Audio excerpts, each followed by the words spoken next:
Defizita malgutzearekin 300 milioi euro gehiago izango lituzke Eusko Jaurlaritzak, EAJaren ustetan nolabaiteko koltxoi ekonomikoa. Horrek ematen duna da halako malgutasun txiki bat, baina hori erabaki beharko da zertan gastatuko dan eta horretarako egongo da gobernuaren irizpidea eta baita ere legebiltzarraren irizpidea.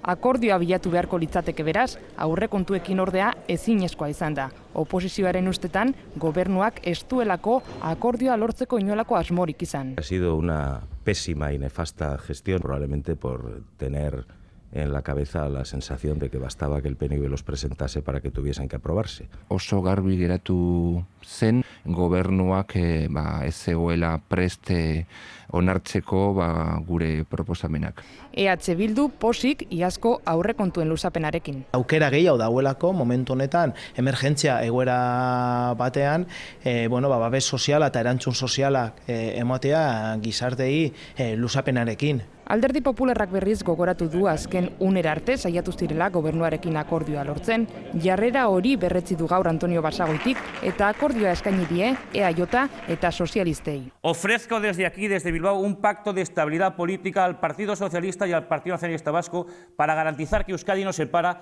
Alderdi Popularreko gazteek antolatutako jardunaldian gogor kritikatu ditu EH Bildu eta PSE, bere ustez aurrekontuen kontra eginez Euskadi gelditzen saiatu direlako.